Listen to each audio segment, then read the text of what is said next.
بسم الله الرحمن الرحیم. عزتمنو کتونکو السلام علیکم ورحمۃ اللہ وبرکاتہ. استاد دینی مسائل او دغه هر سره موږ ځل موجود یو علامه مولانا مفتی محمد طاهر سلام الله تعالی. استاد کوم سوالات دي دغه جوابات در کوله پر موجود دي. مفتی صاحب محمد نعمان طاهری ګاډ پنځپیره تاسو کې چې یو جمعات هغه محلي جمعات ته پاکي جمع شوی ده، دې کې دویمه جمع کول څنګه دي؟ جایز دی او کنه؟ بسم الله الرحمن الرحیم.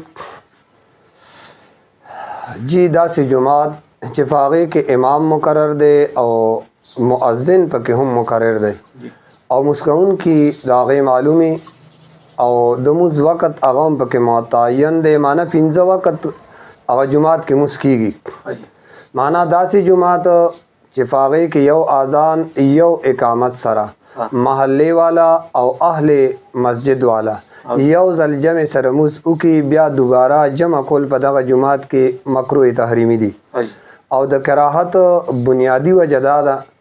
چې ناراض خلک او سوس خلک بیا دغه سه عمل ځان د پاره حجت په جوړي او د کم د جمع هغه مقصود دی نو هغه بیا فوت شي. دویم دا چې دویمه جمع کله کیږي نو خلکو په زړونو کې بعد د ډومبای جمع هغه عظمت او اهمیت هغه ختم شي. دریم دا چې کله دویمه جمع جماعت کې شروع شو نو د اول جمع هغه افراد هغه به کم شي او هر یو به بیا وایي چې یاره ورېږه دویمې له به لاړ شم دویمې له به لاړ شم. او څلورم دا چې د جمع موس کې کثرت هغه مطلوب دی او کله چې یو نه زیات جمع شي نو بیا کثرت په ځای به تفریق راشي. نو چې یو ځای جماعت کې د محلي جماعت ته او هغې کې جمع وشوه، امام مقرر مؤذن مقرر مسکون کې معلوم، فهغې کې دویمه جمع هغه جایز نه ده. ائمه ثلاثه د هغوی په نیز باندې جایز نه ده. صرف امام احمد ابن حنبل رحمه الله هغه د دویمې جمع په جماعت کې د جواز قائل دی او هغه د حضرت انس ابن مالک سے هغه عمل پیش کړي چې حضرت انس ابن مالک سے جماعت تراغه او التکه قد صلی فیه نو فاذن اذان کو و اقامت کو وصلى جماعتا او مز جماعت سره کو.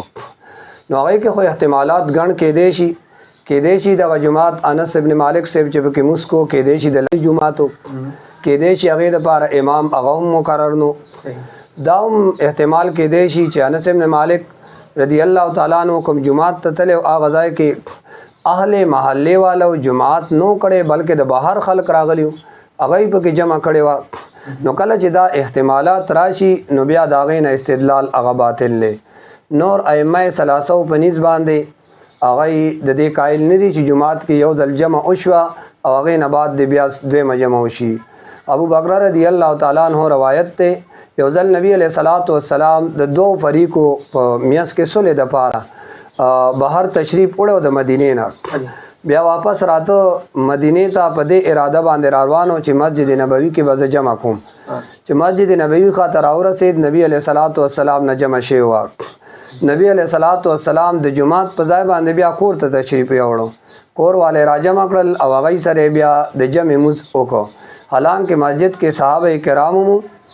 نبی علیہ الصلوۃ والسلام که جمعات تر راغله صحابه کرام به ځان سره ادرولې و کدوې مجمع جایز و. نبی علیہ الصلوۃ والسلام بیان جواز د فاره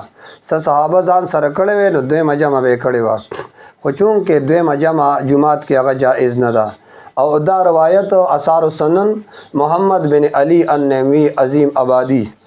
جل اول صفحه 136 باندې لیکل لري او احسمی هغه بیا لیکي مجمع الزوائد کې دویم جل کې رجال و ثقات. نو دا روایت هغه ذکر کړی دی. باقی ها داسې جماعت ته چې هغه لاروی جماعت ته یا سړی پټرول پر روډ باندې دي پټرول پمپ کې جماعت ته نو داغي امامان اکثر مقرر نه، لاروی خلق راضی دوی مجمع پکې کوي نو هغه کې دوی مجمع کول لاروی جماعت کې بلکې دا خو افضل ده. باقی مفتی کفایت الله رحمه الله هغه نه تاسو شو دغه شان جمع مبارک چې کوم جماعت کې امام مقرر دی مؤذن مقرر دی او مسکون کې داغه معلوم دی. نو هغه یو ته جواب کې وي چې کله جماعت کې 15 وخت مسکیږي امام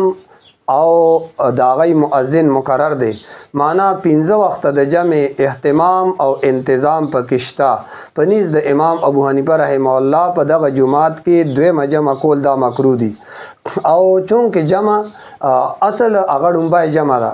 او مسجد کې په یو وخت باندې د فرض موز د پاره صرف یو جمع هغه مطلوب ده نبی علیہ الصلوۃ والسلام زمانہ مبارک کې خلفای راشدین په زمانہ کې صحابه کرام دا غي په زمانہ کې جمعاتونو کې صرف د یوې جمع معمولو